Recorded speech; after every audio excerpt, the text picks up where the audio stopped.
And we are live. Welcome everybody back to GoTYaThrones, part of the 3/5 podcast network symposium movement. What's the other ones? We're not a squad, we're not a team, we're a movement.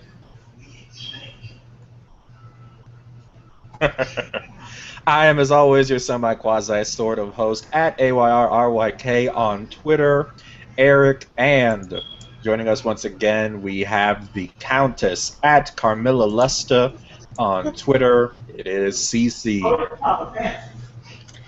I'm just here so I don't get fined. Oh, you're not going to give us the, what is it, Riley Curry? Grab the mic. Come to death row! Come to death row! You tired of your producer being in all the videos and come to death row.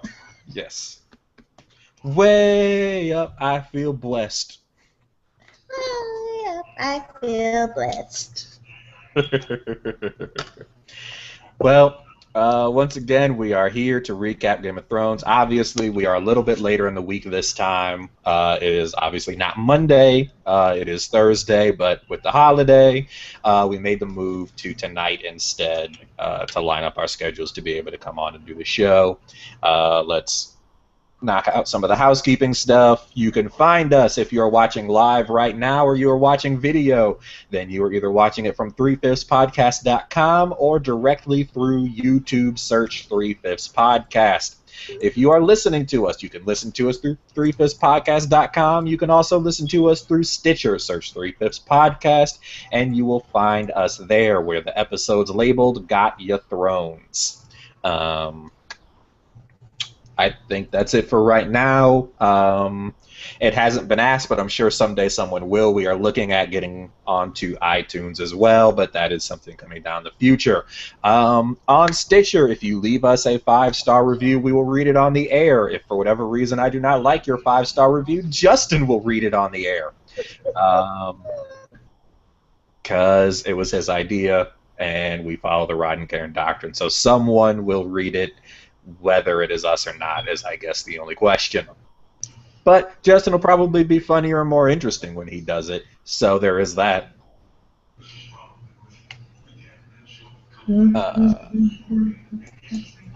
Let me see if I can find the information here. All right. So, we just finished episode 7, meaning we are, we're almost out of Thrones now, Cece. What are we going to do? Suffer and going through withdrawal symptoms. Not any more of them episodes. Yes, but we're going to be out soon. This episode was the 7th one in the season, titled The Gift. I know I tweeted out after this episode, everyone who was complaining about episodes, 6, who was talking about how awful and terrible it was, who finally had to put up or shut up about whether or not they're going to watch it. Look what Game of Thrones gave you. The Game of Thrones giveth, and the Game of Thrones taketh away. Blessed be the Game of Thrones. Look, we got Tyrion. We got Cersei. You got some Dany. You got a little bit at the Wall. Sam got some at the Wall. Like, look, all the gifts, raining gift, blessings from heaven, rain down this episode of Game of Thrones. Thank the old gods and new gods and the faceless and the drowned god. And the god of fire. All of them. The god of light. Yes. Thank all of them right now. So, the 5th season, the 7th episode, it was written by David Bonoff and D.B. Weiss. As you know, the last couple episodes have been written by Brian Cogman. I'm sure many people's opinion of Brian Cogman has been shaped by the last 2 episodes for good and for bad. But I still like him, and he's like the only one of them who's on Twitter, so he's also the one you can interact with the most. Please send him nice things, as I'm sure he works very hard on this show, and it takes a certain degree of talent to even be able to pull off what he does, whether you like it or not. So, if a writer has you in your emotions and feelings for at least 2 days after you watched it, that's a good writer. exactly. So, very good writing, very good direction. This episode was directed by Miguel Sapochnik. They got me there. He is a British director, former storyboard artist. He's directed the feature film Repo Men. On TV, he's also done House, Fringe, Awake, and Mind Games. Let's see if I can pull up anything else specifically about what he has done. He also did an episode of Falling Skies, and he's doing the next episode, Hard Home. So, if you liked the direction of this episode, congratulations, we got some more. If you didn't like the direction of this episode, strap in. And show your opinion. I will grant there were a couple things where there were some cut-arounds that, one that we're going to get to very soon here, that I can understand people being a little confused. You were supposed to be confused because you weren't supposed to know what tower Theon was walking up. There were a couple other cuts that could be directing, could be editing, that, you know, people may not have been sure what was going on. I would probably blame editing over directing in those, but arguably, how can you really tell? So, but we will be going through by location this time, not in chronological order. So we will be starting with the events in the north, the events in Dorne, the events at the Wall, the events in King's Landing, and then finishing in Marine. So we're going to cover the end of the episode before we actually get to the end of this podcast. But you all will be all right. If, for whatever reason, you want to really follow along, we are using the Game of Thrones wiki summary. So I guess if you're watching or listening to this and can pull up the wiki because you'd like to keep track of where we're going and what we're about to cover, you can go there and look at it. We don't always use it, but this has been, I think, a hectic week for both of us as well, so it's what we're going to hop into. So we actually, I believe this is actually how the episode opens as well, though I could be wrong. We're starting in the north with Sansa.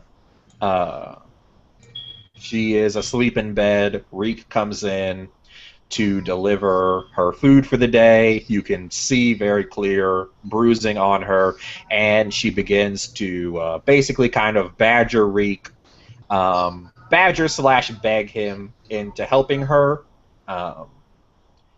that she needs to get a candle into the tower, and basically is trying to remind/convince him that he's Theon, not Reek. And you see Theon begin to kind of cringe away from her. And, you know, he clearly doesn't want anything to do with this.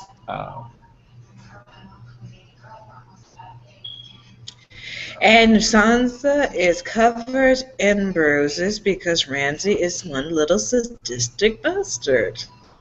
Yes. He talks about, he'll hurt me or he'll hurt you. And if you don't just do what he wants, she's like, he already hurts me. He's like, no, it'll get worse. She's like, it can't get worse. He's like, no, it can always get worse.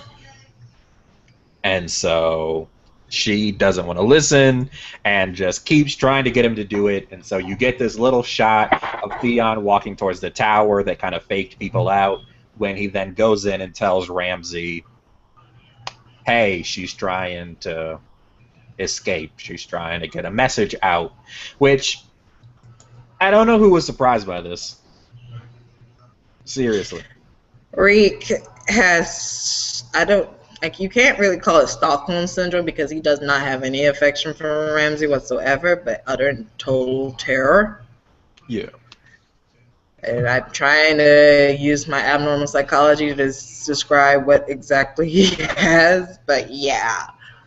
It wasn't going to undo months of psychological and physical torture and manipulation in 1 minute. People were thinking, oh, this is what he needs to break it, especially after what happened last week. And I'm like, it doesn't work that way. No, Theon has been torn apart and re-put back together as Reek.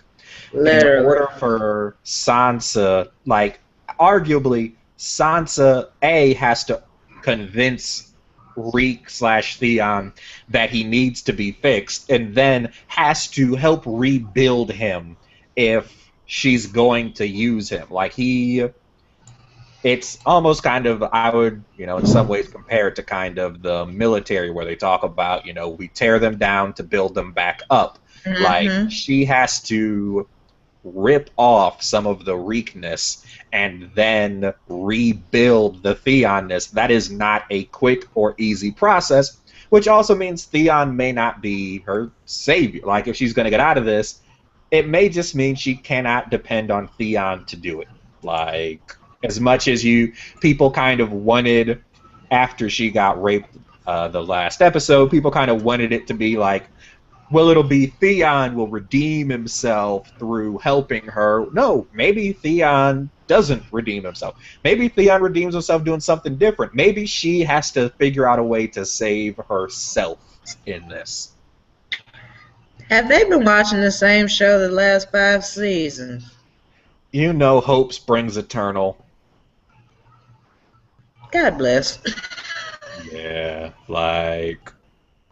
Though, a potential way for her to start to do that is when Ramsay takes her up onto the battlements and ramparts, shows her the north, talks about how excited he was when she became his wife, and you can just see, like, oh yeah, I was really excited. Like, you are the creepiest, rapiest motherfucker ever. You make Joffrey look nice. I would be scared if you told me you were ever excited about anything ever. Like, if I gave you a present that I knew you wanted and you told me I'm so excited, I would leave. Like, here you go, back. Wait, back. No, I'm out of here. And so then he tells her about how Stannis is going to attack, but this storm has come in and he has a bunch of Outlanders with him, so, odds are that they're just going to get frozen out, and so, the North will prevail over his army. It's a stroke of great luck. And then he kind of talks about how one day he'll be Lord of the North, Lord of Winterfell, Warden of the North, and she's like, isn't your dad's wife pregnant? And he's just like, so what? I'll have a little brother. And he's like, well, but you're a bastard. He'll have the stronger claim as a true-born son. It's like, I've been legitimized. Yeah, by another person that most of the people in the North believe is a bastard. Triple shade. And he's clearly angry, which reminds him to show her the old woman he flayed, who was supposed to be her help. As I and other people have noted, like, you can already see that kid is a handle on him, and he's someone who has so few, but the idea that she could make the transition to, no, you see, what you need to do is let me help you get rid of that kid. We'll make sure that she doesn't have the kid, and then your claim will be secure. Like, she needs to, like, we're in this almost kind of the Miranda, we're in this torture shit together. She needs to learn from her Lord Pimp Littlefinger about being cunning and making side deals everywhere. Yeah. with the right people, because Sansa is still a Stark, and she's a Tully, so her idiocy is kind of still there. Yeah. So she has to. She's gonna have. She's now. I'll admit she has learned this season and a bit of last season to stop being the little wallflower damsel in distress idiot because the prince is not coming. Yeah. Well, And to be fair, she started off at like 13, so you know. yeah, but in the same token, Arya is younger than she is and knows better.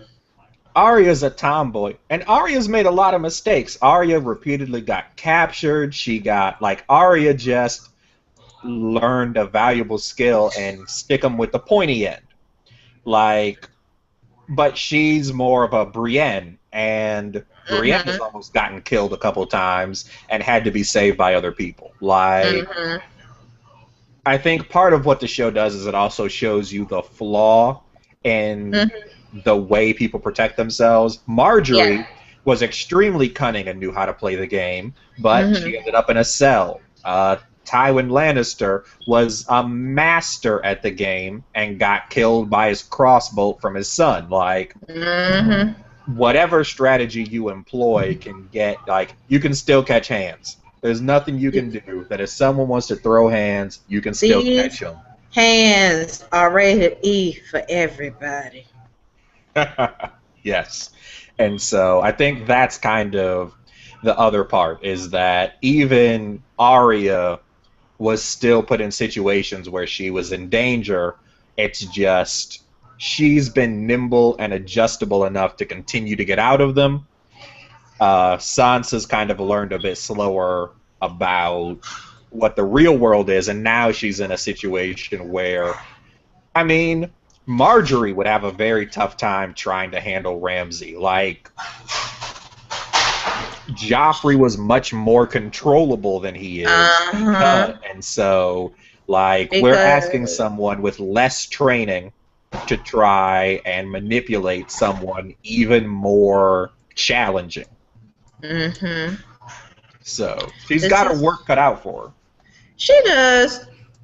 I will admit she does because we never thought there would be a day in this world that we will actually be like, I kind of miss Joffrey now. Yeah. But I mean, and you know, Ramsay is someone that even Roose, his own father, has trouble corralling, and basically has to use the threat of disinheritance to get him to do what he wants. Yep. And then, of course, Ramsay being who he is, you can't tell me he's not planning to kill his daddy sometime in the future. Yeah, as soon as his power base is secure enough, like Ramsay would probably willingly kill his father, though Roose also is clearly the type to be like, if he caught serious wind that he even suspected Ramsay was plotting against him, he would kill Ramsay in his sleep in a second. Like, That's true Roose doesn't because care. like last episode, basically, Roos told him, "You're crazy, but I invented crazy." That's basically what Roos did. Yeah, let me tell you the touching story of how you're the child of that time I raped that woman and Mm-hmm. I almost drowned you, but you are mine, so, you know, Nah, you were it kind of is cute, so this. I just kept you. Yeah. You kind of looked like me. So, then also in the north, we see, we get a kind of a quick shot of Stannis' troops. It's cold, it's snowing, a bunch of the horses died in the night, and Sellsword Company, the Stormcrows, left. Davos tries to convince Stannis to go back to the wall, and Stannis is like, no, we can't. We have to keep going forward because winter will be here soon, and it's probably going to last years given how long spring and summer were. So if we And don't winter at Castle Black, we're all going to die out here. hmm Or he we can winter basically at said, Winterfell or Castle Black. He basically said, "You expect me to stay at Castle Black all this time?" No. That's what Yeah. Stannis' kind of whole thing was. Yeah. And Well, of I course, mean, yeah. hmm Go ahead. oh, and I was just going to go on. Of course, we have Miss Crazy Red Heifer. Yes, Melisandre. Basically, Stannis is like, "Hey, you told me all of this stuff was gonna happen, like, but I'm not seeing my victory here right now. I'm freezing to death. I didn't stay at Castle Black, where we would have at least survived, but I would have lost the war.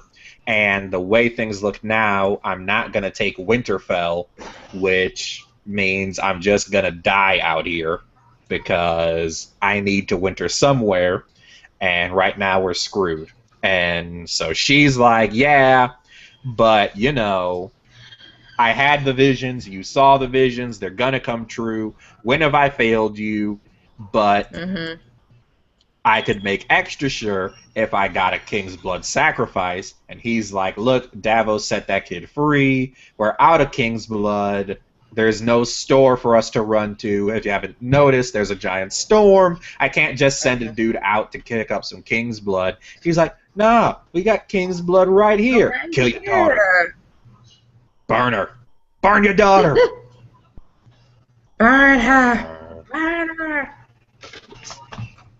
I was listening to another recap that pointed out that it's probably good for Shireen that Melisandre went to Stannis and not her mother, because Stannis was like, "No, that's my daughter," whereas we know Scalise would have been like, "I got the matches right here. Right here. Burn her. Burn her. Now I got the matches right here." Whoosh. Burn this alpha. Let's burn it all. Burn everything. Sadistic self. Yes. I'm not gonna stick to the order here. I'm gonna jump down to the wall so that we can get all of the north out of the way. At the actual wall, Jon leaves for Hardhome with Tormund after talking to Sam and Sir Alistair. Sir Alistair tells him, "This is a terrible plan. I disagree with it." And Jon goes, "Yeah, but you're in charge now till I go back," which seems like a really stupid plan. Very Guy who hates you, who you disagree with, you're leaving in charge while you're gone. Hilarious. Hey, I knew you were up for this same job as me, but I gotta go on vacation. You cover it, right? You got it, right? And he's like, "Please fall off a mountain." Like, that's literally the look he had on his face. Like, "Please fall off a mountain." Like, you and another guy were going after the same girl. You get her, you guys get married, you have a kid, and then you're like, "Hey, I gotta go on this trip overseas for like 3 months. How about you stay in the house and watch them while I'm gone? Because I know you really care about her. So I'm gonna head out. You just stay up in the house. What could go wrong, you know?" What could go wrong? Yeah, I'm sure it'll be fine. Sam slips Jon the dragon glass for use against White Walkers. Then the homie, Meister Aemon, who has grown extremely sick. We lose him. Pour one out for the homie. His fire has burnt out. The second to last dragon. In all the world. Yes. And so he dies. He talks about Aegon Targaryen, his younger brother, who I believe... We all lovingly know as the Mad King. No, that's not Egg. The Mad King is Aemon Targaryen. His little brother was Aegon Targaryen, Oh, who in the show I believe is the father of the Mad King. Ah. I think that's right. Let me see if I can pull it up here really quick.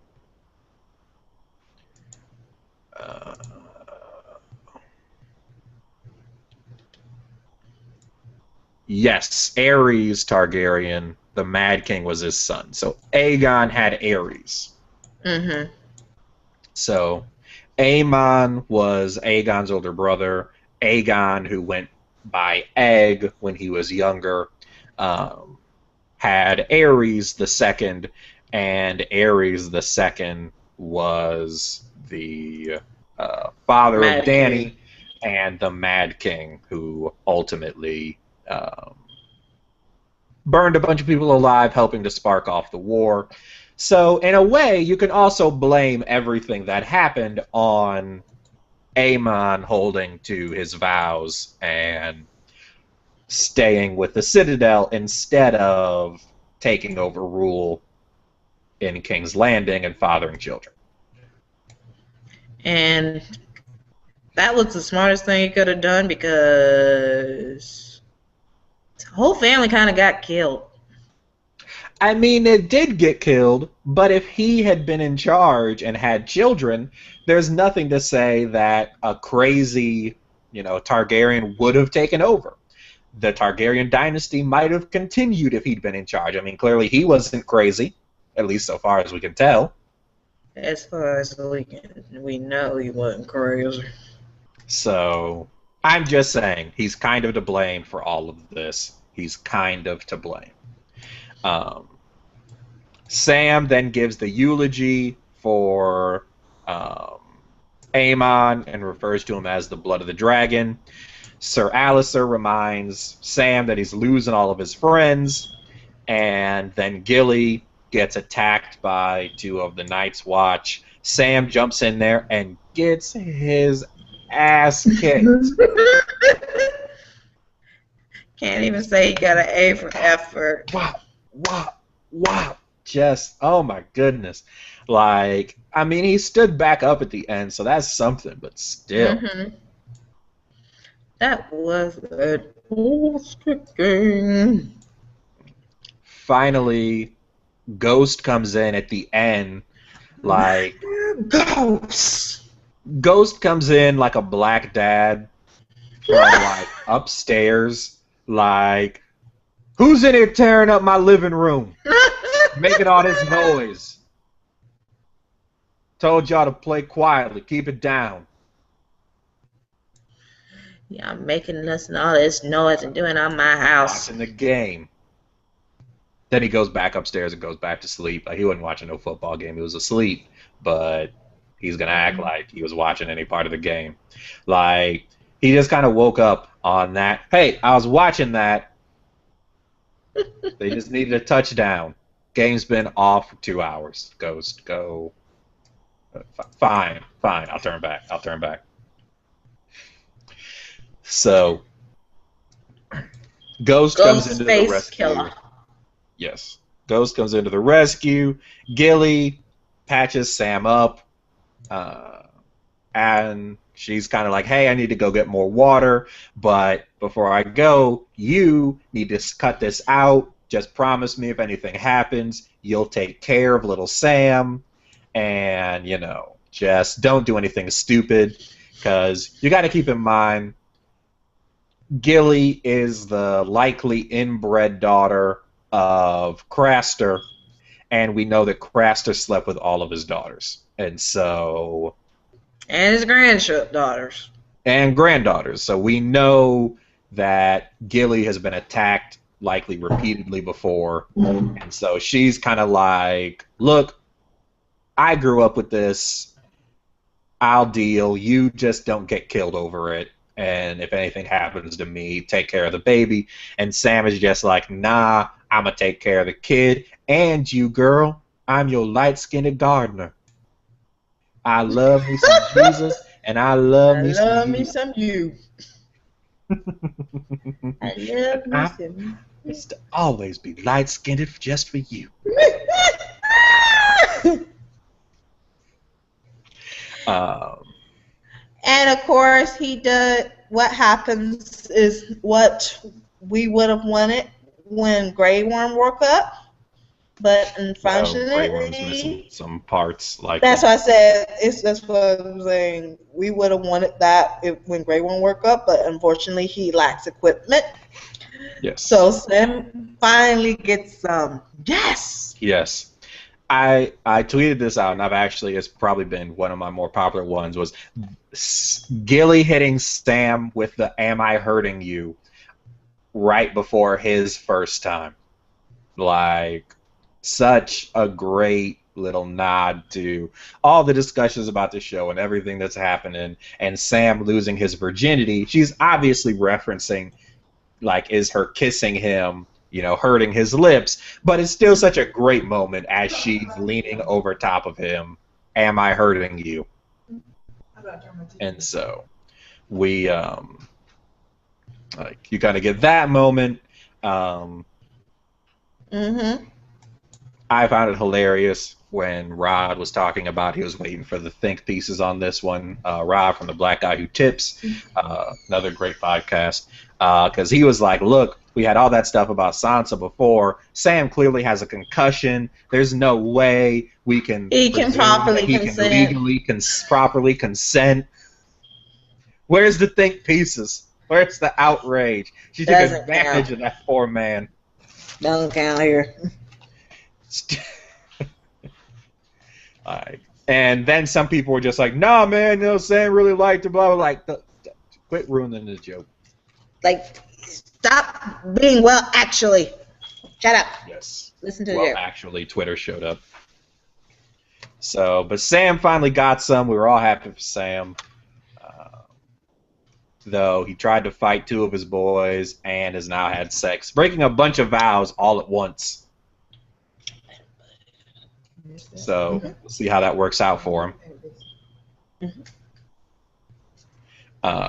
We then jumped down to Dorne. In Dorne, Myrcella has been sent to the quarters Jaime's confined in. She goes there to basically tell Jaime, you don't know me, you haven't known me for a long time, and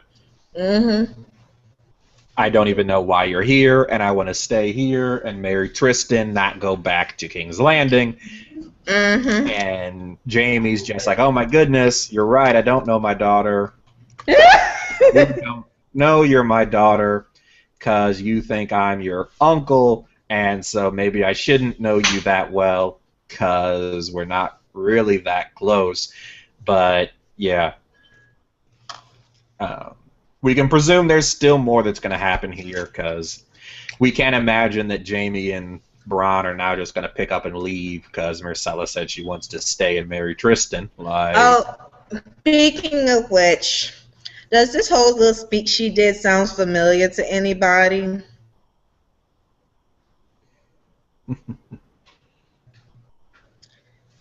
This is the same speech Sansa gave Ned about Joffrey. yeah. You don't know him like I do. I want to be princess. I want to have, his golden-haired children. He is a golden lion, nothing like that drunk old king, which is what helps Ned figure out that they really aren't in any way related to that drunk old king. But yeah, there's also a good chance that Myrcella's about to be very quickly disabused of the way the world works. But, I mean, for the time being, she's largely safe and okay, so there is that. We then get to see Bronn, who is being held in the cell across from the Sand Snakes, and he's finishing the song we got before, The Dornishman's Wife. The Dornishman's wife, for everyone who doesn't know or didn't pick up on the lyrics of it, The Dornishman's Wife, the ending of the song is that he's seeing the Dornishman's wife bathing, but the Dornishman has a very sharp blade, and then he's like, but she's very sweet, and so I'm gonna go ahead and sleep with her. And basically, the Dornishman finds out and kills him. And the end of the song is basically the man bleeding out on the ground, saying, "The Dornishman has killed me, but it doesn't matter because at least I got to sleep with his wife once." I got laid first. Yes, I got some. Worth it. Totally worth it. And of course, Tien claps for it at the end. Like, clearly she's feeling Bronn. She likes his singing. The other two are like, this motherfucker. And she's like, no, look, he's a really good singer. I like him. I like him. Then he trades some barbs with them and says that he does like, Dornish women. They're the most beautiful in the world. And then Tien asks him about his arm a couple times and then begins to disrobe. And then Bronn's nose starts to bleed, and we basically find out, oh, she poisoned him like we all thought. She coats her daggers with poison, and we're about to say farewell to the homie Bronn. Basically, he found out why they're called the Sand Snakes. Yes. And so, but she has an antidote. And in exchange for him saying that she is the most beautiful woman in the world, which he was about ready to do anyway when she started taking her clothes off, like, she gives him the antidote, and we're all now positive. If they get out of those cells, Tien is going to sleep with Bronn. She is Oberyn's daughter. Meaning she's a freak. Like, look, they're all Oberyn's kids. They can all fight, and apparently Tien may have inherited his libido as well. Like, look, I like to poison, I like to kill, and I like to have sex. That's Left Shark wants to live like an Oberyn today. That Oberyn lifestyle. And so apparently she greatly embraced it. And they, but she saves his life. We don't lose Bronn yet, though. After that close call, I don't know if I feel like he's gonna make it. He probably isn't, especially since people like him. Yeah, he's a liked character. He stopped chasing self-interest and went along with something he totally shouldn't have. So I don't know. And now he's gonna end up probably dead. Yeah, I'm gonna miss him too. So then we go down to King's Landing, and we get some great conversations here. Lady Olenna meets with the High Sparrow. The Queen of Thorns. Yes. OG Queen of Thorns. She basically sees an old guy there and is just like, hey, you, where can I find this High Sparrow or whatever his name is? And he's like, yo. What up? It's basically, it was like the woman coming out, I want to talk to the manager. And I'm like, I am the manager. May I help you? And she's basically like, so what's your game? What are you doing here? Like, do you want money? Do you want power? Do you want men? Like, do you want boys? Do you want girls? Like, just tell me what it is you want. I will give it to you. And he's just like, you really don't understand how this works. I don't want anything from you. I just want people to follow the religion of the Seven. That's it. You can't give me nothing. There's nothing you can do. And she's still not getting it. And like threatens to not, to stop sending grain. And he's just like, look, if you quit sending grain, what do you think is going to happen? Do you think people are going to blame me for defying you, or blame the Lannisters for imprisoning your kids, or are they just going to go, you quit sending us grain, you're the problem? Like, there's more of us poor folk than there are of you wealthy, and what happens? when we stop fearing you. So she's kind of left in a quandary and a tizzy as to what to do now because of, I mean, she can't get a handle on the guy. She's used to people with secret agendas, double motives, or, you know, just a lust for money or power, and she doesn't have a handle for this guy. Yep. Basically, she's telling him, I know you're used to buying everybody, but I can't be bought. Sorry, lady. And so she sticking. So she goes back to her palanquin and gets a letter from Baelish telling her that they need to meet. At the same time, King Tommen is talking with Cersei, and he's extremely sad over the fact that he cannot seem to get Margaery free. Tommen has been shown at this point to be an extremely ineffectual king. He can't get anything he wants to done, and so now he's just sitting around, kicking his feet around, going, what should I do? At this point, I was just like, Tommen really is just a terrible husband. I mean, for all of the horror show that Ramsay and Joffrey are, like, Ramsay and Joffrey wouldn't let you kidnap their wives. They had a backbone. Like, imagine if the High Sparrow tried to come into a room that Ramsay was in and take Sansa. It wouldn't matter how many sparrows or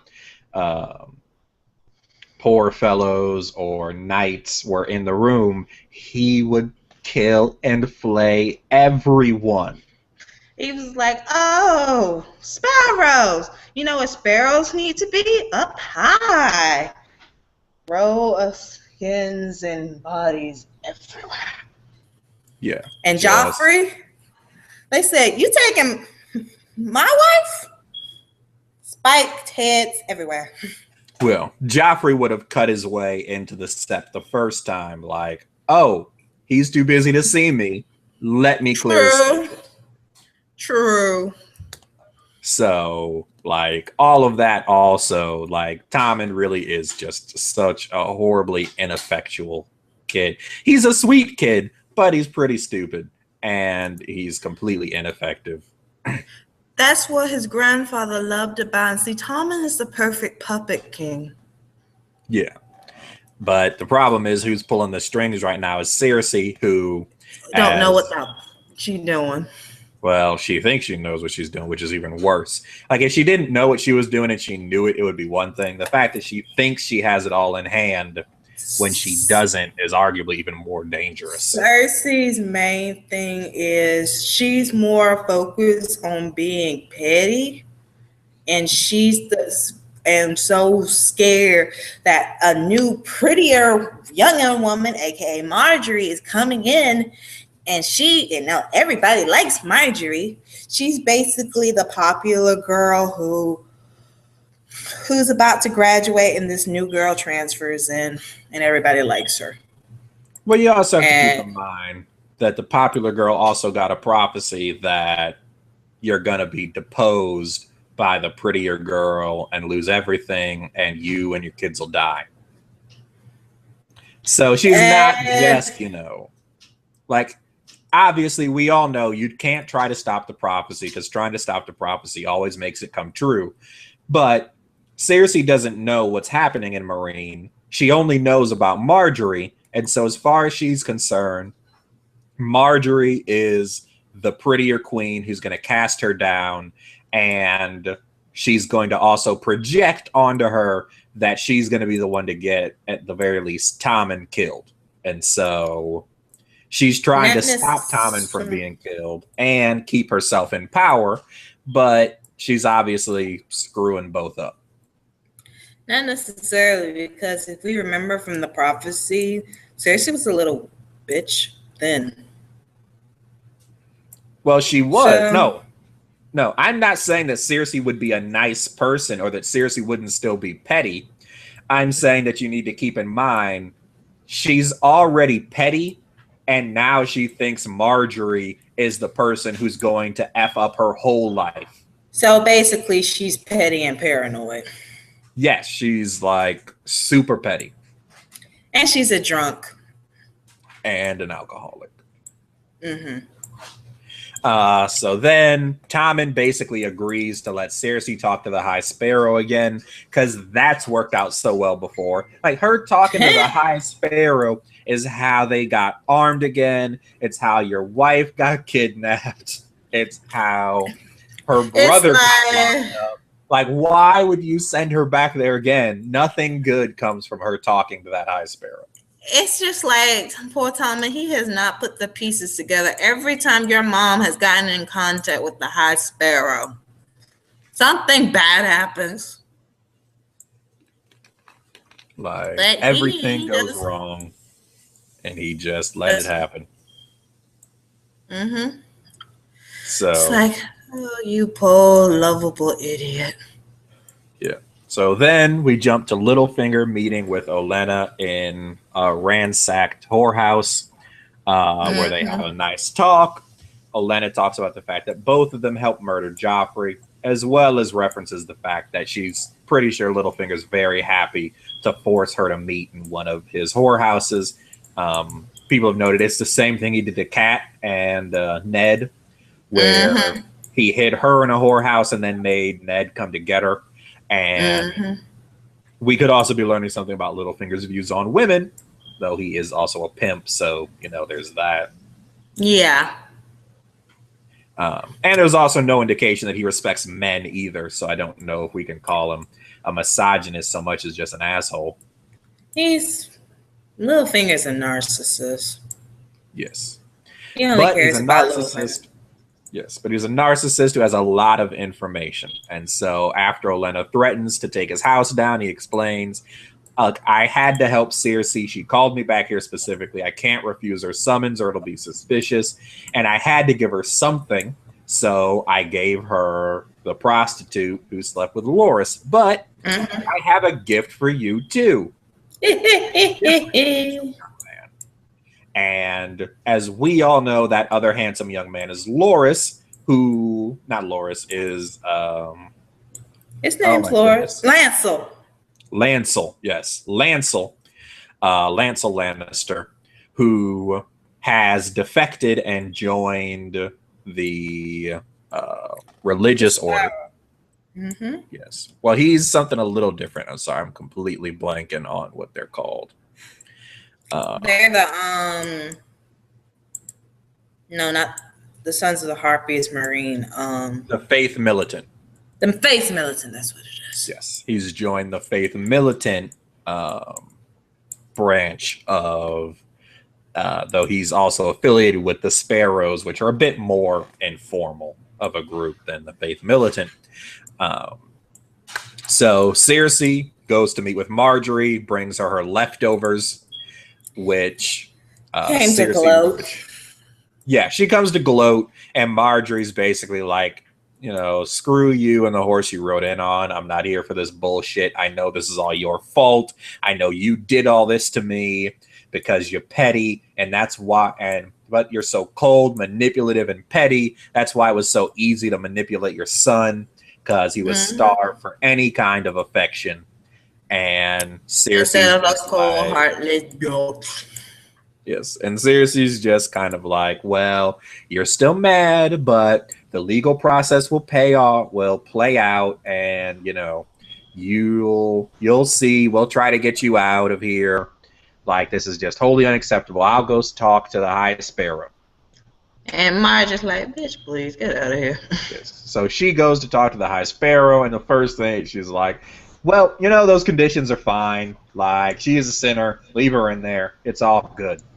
And she asks, you know, what the process will be. And he's like, well, we'll have, you know, a religious kind of convention where we'll bring together 7 septons, and they will judge her the guilt or innocence of them.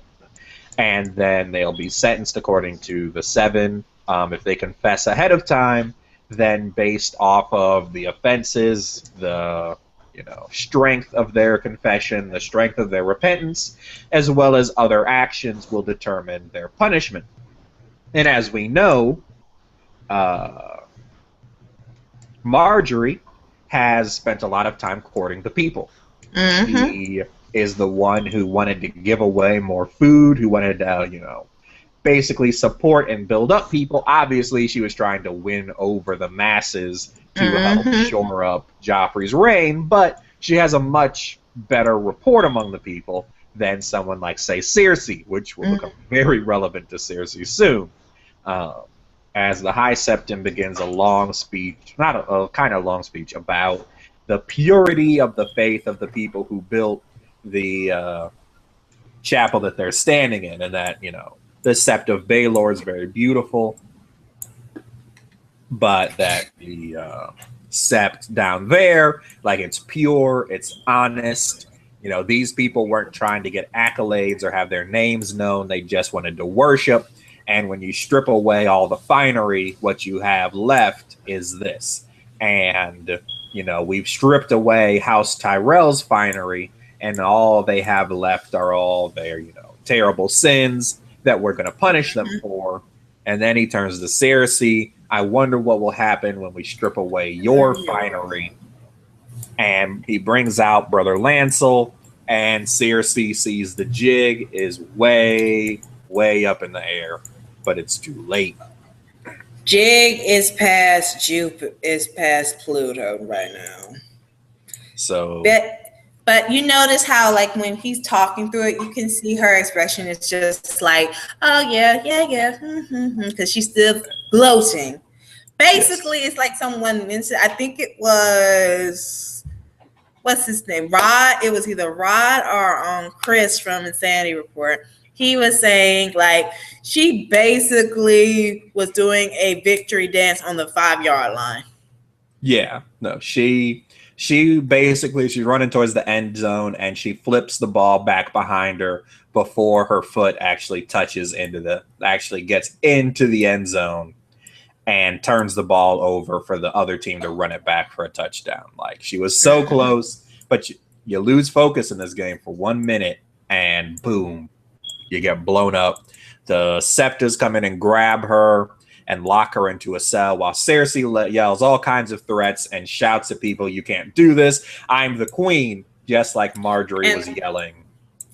And they looked at her like, bitch, please. Like, A, you're the queen regent, not the queen. B, the queen is 2 cells over. So, shut up. Like, all are equal before the 7, so F you. So everyone was excited about that because people have been waiting for Cersei's comeuppance. Like, we all knew she was going to get it. Was it going to be now? Was it going to be soon? We knew it was coming. Yes, I think I tweeted out, taste it, taste that crow, Cersei. Got him. Taste that crow. It's good, isn't it? So, but what was probably people's second favorite moment is coming up in the show. Jorah. Can I do this one? Sure, go for it. Hit it. Okay. We fast forward back over the narrow sea to Meereen. And as of right now, we remember where we last left off, that Sir Mormont and Tyrion were sold to go to the fighting pits. And in the fighting pits, and of course, first they buy Mormont, and they, and here's the funniest thing about this episode. It was like the white people were on the auction block and the black people were the slavers. Yes. Well, that's one of the things that is really off about Meereen. And I know people hate when you go into the books, but in the books, basically, everyone is sold into slavery in this area. So, but this is also what we would consider a relatively kind of white area. So a lot of the actual people who are slaves, like, they vary a lot in color. We had that whole Misa thing where everyone was, brown people, but that's not necessarily really the whole makeup of slaves in Slaver's Bay. And that's why you've gotten more of a mix in the other cities where they've had people who were clearly Asian or Hispanic or Arab or white and black, or all kinds of mixes, because there is no like singular, race-based slave trade. And there's not a huge number of black people because the Africa of this world is the Summer Isles. Is the Summer Isles, which have not been invaded. Like, there has been no invasion or colonization, and they're known for sailing, which is why you'll see a decent number of the pirates and slavers will be black. But that's because the Summer Islanders are known in part for sailing, those that at least leave the Summer Isles. And so a good chunk of them just never leave. And so you don't see huge numbers of black people in general throughout the series. That's kind of a lot of the explanation for it anyway. So, but yes, everyone was excited to see Mr. Echo again, though they clearly didn't find that cock merchant. Remember the unofficial hashtag, GoTYaThrones, hashtag cock merchant. Midget cock merchant. We sell primary midget cock. Yes. So they apparently decided they didn't need to sell they didn't need to sell the midget cock, or like, I mean, we keep hearing that Tyrion doesn't have a midget size one, so maybe they saw it and were like, nope, that's not gonna sell. We gotta it has to be midget size, or else the magic doesn't work. I don't know. And after Sojourner is bought and sold, Tyrion's like, wait, we go together. We're like Barnum and Bailey or something. Yeah, we're totes BFFs. Like, we're a package deal, really. You gotta take both of us, or else it doesn't work. Yeah, and then it's like, like, yeah, right. What can you do? And then of course Tyrion hilariously beats the crap out of somebody. Yeah, he's he like, went off. Like, okay, not here for this. And he's like, okay, you can come. And when, of course, they're on their way to the fighting pits, we go to Dany, who is still screwing scumbag Dario. Yes, scumbag Dario. Dirtbag Dario. And basically he is currently on side dude status. Yes. And not that happy about it, though he needs to get over it. Look, she's a queen. You had to know you weren't gonna rise above the level of side dick, man. Come on now. And he was like, you just marry me. I mean, you're the queen. You can do anything. Dany's like, you don't know how this works, do you?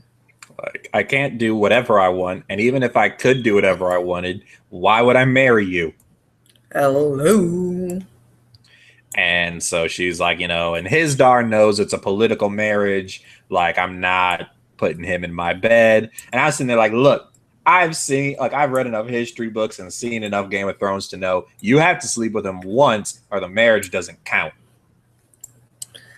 All right, doesn't count, period. And of course, we know this Dany likes her men of another hue. She does. She does tend to like them a little darker. So if he has a more bigger equipment than scumbag Dario, game over, bruh. She seems to kind of like dirtbag Dario. I don't know. Maybe she really likes his personality. Yeah, he's more of a screw toy for us right now. Well, that's probably true. And then Dario tells her, to kill all the great masters when the fighting pit's open, and that's part of why he's dirtbag Dario. Mm-hmm. Not only does he Because look like a dirtbag, but he's also into the mass slaughter.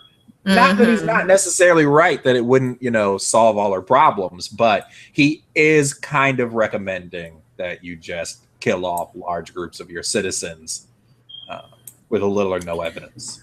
Yeah, I mean, what's the worst that could happen? What are they gonna do? Complain? Yeah, I mean, the ones who are alive are probably going to be like, well, we probably shouldn't argue with her. Yeah, I mean, but it's funny because it's just like, okay, so you're scared about doing mass slaughter, but you were feeding people to dragons like last episode. Yes, well, that's Dany's thing. She is all about kind of the righteous indignation. Like, you got to think about who has Dany ever really killed, and it's always been people who generally wronged her personally, or who she felt like. I mean, it's kind of she felt they deserved it, and so she would then take them out. But like, she's never. Like, I mean, even the whole taking over the city, she was like, well, my army didn't do anything.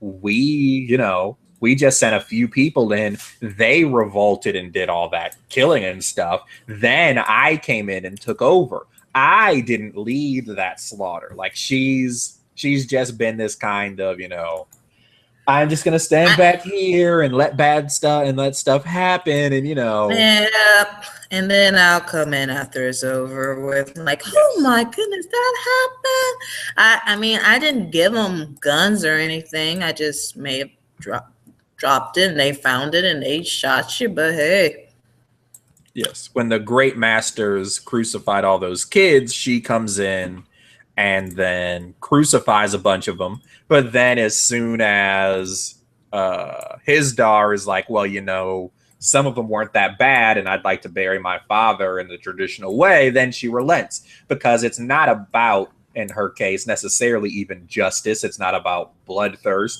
It's just about she feels something was justified or not justified, so she does it. So if she felt justified in pushing them to the dragons, then okay, but she can't justify slaughtering all of them off, because she isn't, she didn't just lose a friend. When she's mad that Sir Barristan is dead and full of righteous indignation, burn them all. But in another moment where she can think more clearly, then it's like, oh, well, I probably shouldn't do that. yeah. And then, of course, fast forward a little bit later, we're going to the fighting pits where we got her main dude now. Yeah. They're at the fighting pits, and of course, they are as about brutal as you would think they are. Yeah. Kind of organized, and Dany is just like, I had enough of this, and they're like, you have to stay. It's customary. You have to stay. She's like, ugh. And of course, Lord Friendzone sees his Khaleesi. And he says, I'm going to go. He puts his helmet on. Where's goes my cape and my fedora? I must go to her. I must go to her with my Captain Friendzone. It's a bird. It's a plane. No, it's Captain Friendzone. It's a brother. No, it's a best friend. No, it's Captain Friendzone. No. Burr. And he, of course, goes in there, goes ham. And Tyrion is like, okay. He tries to figure out his way to escape, and the guard's like, where you going? And, of course, Tyrion being Tyrion, because he knows how to survive. Yeah. Gotta dodge. And which of course ends up near the fighting pit. And by the time he gets there, Sir Dany was just about to leave, thankful, but she did not leave. So Mormon comes to show, he's like, Khaleesi, I'm here. And she's like, Bitch, what the fuck are you doing? I told you to get out. She's like, and then she looked at him. She's like, you don't get this fool out of my sight. And he's like, wait. I said leave. I got you a gift. And she's like, what gift? And of course, we have, AKA the AIDS of Brock. Yes, I was going to surprise you by writing it on your mirror the next morning. Welcome to the world of grayscale. I'm giving you AIDS. Anyway, they come. He's like, I brought you this gift. And she's like, I don't care. And of course, Tyrion shows himself. He says, I am the gift.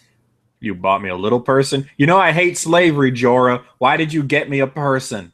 She's like, you got me a little person. And he's like, no, I'm not just any little person. I am Tyrion Lannister.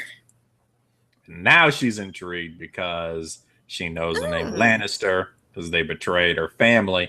Though this does also call into question what's about to happen to Tyrion, because he could end up being the next piece of dragon food if Dany keeps making dumb decisions.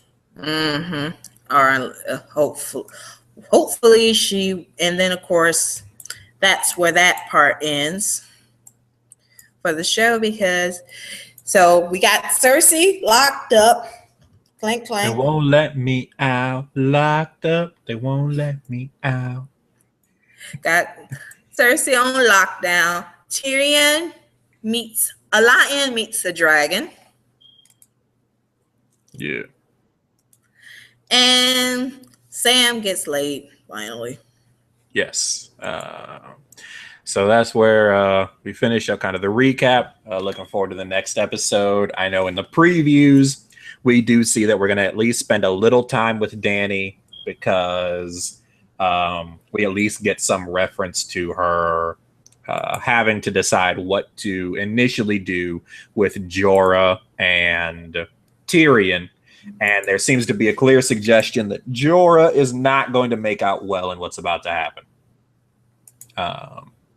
I don't know if he's going to really get executed, but she doesn't seem that pleased to see him, even though he brought her a Lannister, and we have no idea what's going to happen to Tyrion. The plot for the next one isn't anything that seems spoilery. Arya makes progress in her training. Sansa confronts an old friend, and Cersei struggles. Jon travels. The next episode is named Hardhome. It's the place where all of the wildlings have holed up at, where they were like, we'll give you boats and some horses for you to go get them. And Giant's Bane was basically like, nah, son, you got to come with me if we're going to do this, so they know you're not just going to kill us all and drown us when we get on the boats. So it's the 8th episode. It was written again by Benioff and Weiss, and again directed by Miguel Sapochnik. So, yeah, hopefully you liked this last episode, because if you didn't, you may be in for some more. I'm not going to go into the starring stuff because it could give away what to expect, but frankly, we already from the previews kind of know who's going to be in this episode, as well as the storyline stuff. So, finally,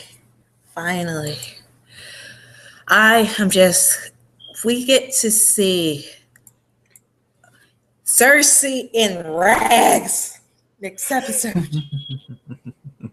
Yes, Cersei is in it in a bad way, and we'll finally get to see some more of that come up and the jig. We have no idea what Tommen's going to do. I mean, you got to think. He went up to the Sept, and his wife and his brother-in-law got kidnapped. He sent his mother up there. She just got thrown in jail. Like, did they even send a message to Tommen like, hey, we got your mama? Apparently, she was messing around on the king with her cousin. Like, what has Tommen been doing? Other than going, where is my little lost wife? And of course, if it turns out Cersei's guilty, he's going to be accused of being a bastard. Yes, so he's in all kinds of trouble, though we're not sure how much Lancel knows. Like, all that we know for sure is that Lancel gave her, like, that we know that she was involved with Lancel getting Robert Baratheon drunk during his hunt to help him get killed, and that she was sleeping with Lancel. And so, but Tommen and Myrcella and Joffrey were all born by then, so that's not necessarily proof that she was sleeping with Jaime too, just that she was having an affair on the king, which would still have gotten her thrown in jail or killed if Robert had found out, but may not get, it. Depending on how much Lancel knows, it may not come back on Tommen, but it doesn't help prove he's, not Jaime's kid. Like, it just lends more credence to the rumors is the other problem. Mm-hmm.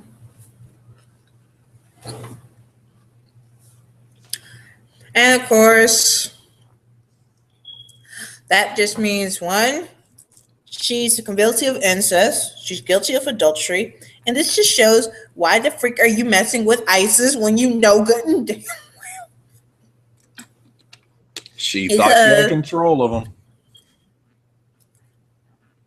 She couldn't see. It's like, I mean, when you look at things, especially considering the sins level, Marjorie, she just defended her brother. That was perjury. Cersei, incest, adultery. Heifer, you might be lucky if you don't get stoned to death. Yes. Well, also on the incest, she's on shaky ground because Lancel is her cousin.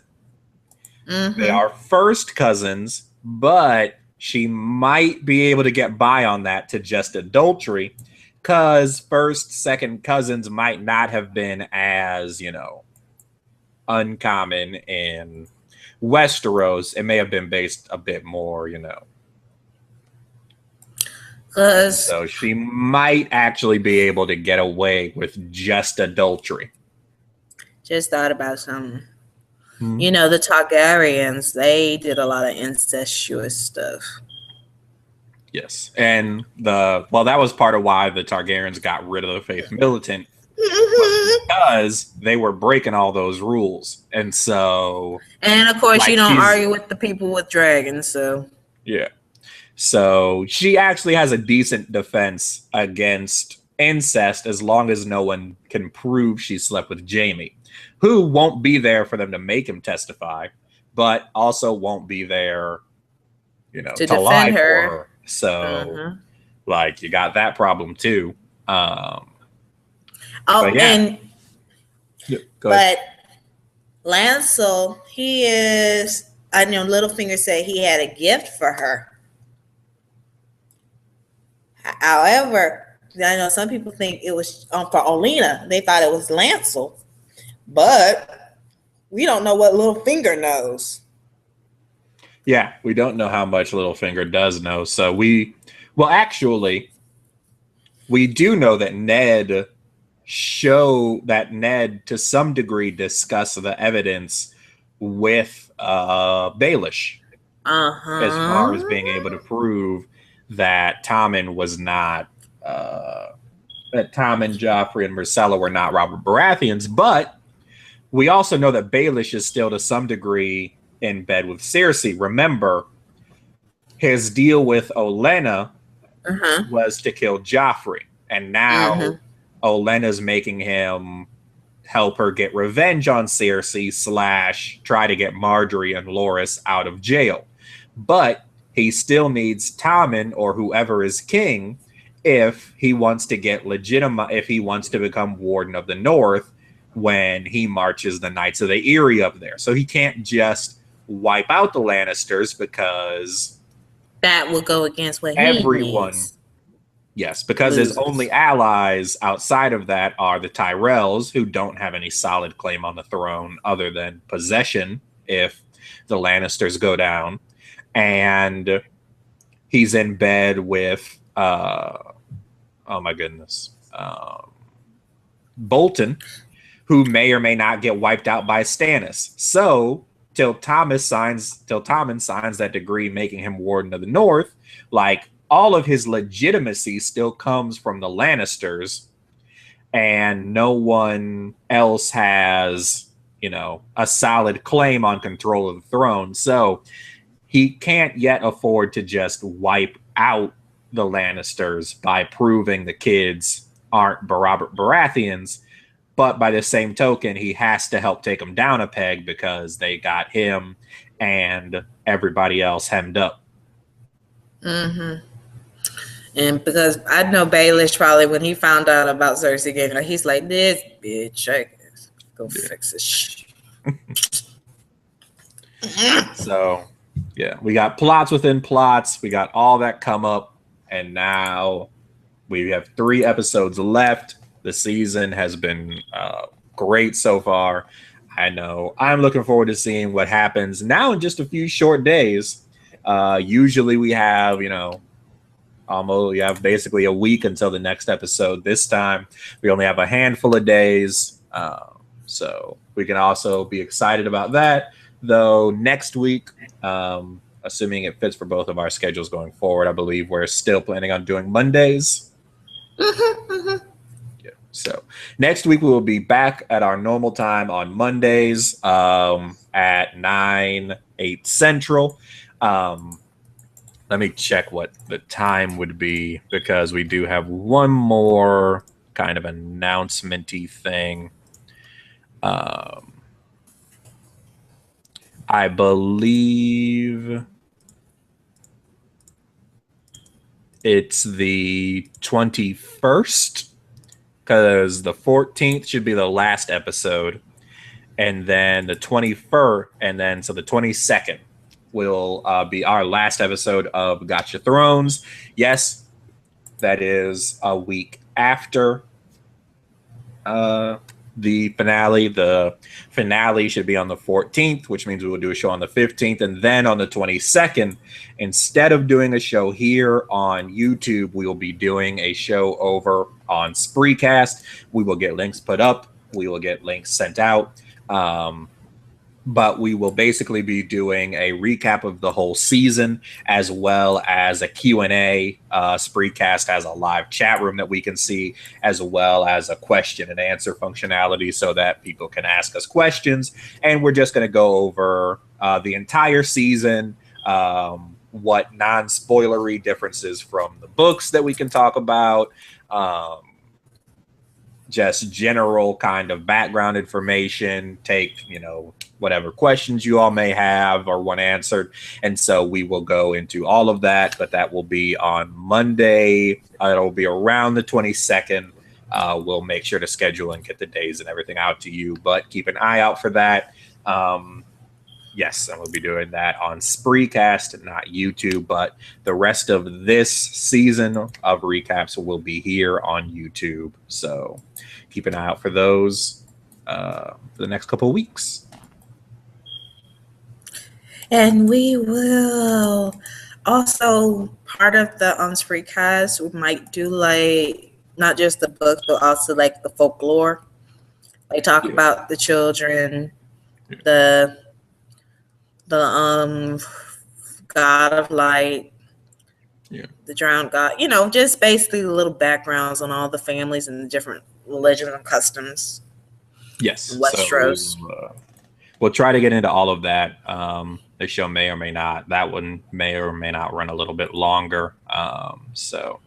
But yeah, it's we want to be able to give a chance to kind of go back over everything once the season is finished, as well as give people a chance to kind of interact, ask questions, things that we may not have gone too deep into or gotten a chance to cover during the show, or may have just forgotten between watching the show and doing these recaps. As always, if you enjoy the show, like, subscribe, share, follow us on Twitter at the number 3fifths podcast. That's fifths, FIFS. You can visit our website, 3fifthspodcast.com. You can find us on Stitcher Radio, search 3fifths podcast. You can tweet us at the hashtag GoTYaThrones. You can follow me on Twitter at AYRRYK. You can follow her on Twitter at Carmilla Lusta. If you leave us a 5-star review on Stitcher, we will read it on the air. If I don't like it that much, then I will make Justin read it on the air because it was his idea. I think that is everything. And I can't think of anything else. All right, then. Well, as always, thank you again, Cece, for doing these reviews with me. They are definitely a lot of fun. I really enjoyed doing them and getting a chance to kind of go back over what happened. Wonderful, wonderful. Oh, and also possibly I'll be doing, of course, this was suggested, I'll be also reviewing certain horror animes. Yes. As well. And also, I kind of want to do a little bit of like a review on certain comics too, especially like A Serious House on Serious Earth, which is a great Batman comic. I highly recommend that. Nice. Yeah. As we finish up these reviews, we're going to start to kind of expand some of what we do into probably shorter casts on different topics. If not as a consistent thing, then kind of one-offs that we will periodically put out. So keep an eye out for all of that. We'll probably have more information on that coming up soon here too. If you are in the DC area, go to AwesomeCon if there are still tickets available, and go to the Nostalgia is a ... panel in support our own at LJ90, as well as Chris from Insanity Report, Sterling from Gaming and Then Some, and Phenom from, I believe, Where's My 40 Acres? Where's My 40 Acres or Black Astronauts? Either way, you should listen to all of those podcasts. So they will be doing a panel on like comic book and comic book related stuff. In particular, I believe shows and movies from that time period. Also, 3 Black Geeks, I believe, will be doing a panel that morning. So if you will be in the DMV on the 30th of May, 2015, then you should go out there and check it out, support them. Afterward, I believe they're going to Penn Social for a meetup. So if you would can't get into the panel, you don't have time, or you can't get tickets to AwesomeCon, but you would still like to meet them, hang out, have a drink, anything like that, they will also be up there doing that. So go out there and show your support for them as well. And I think that's all the housekeeping. Yeah. So thank you again, Cece. Been a pleasure. Thank all of you for listening. And we have been GoTYaThrones, part of 3/5 podcast. #GoTYaThrones, #CockMerchant.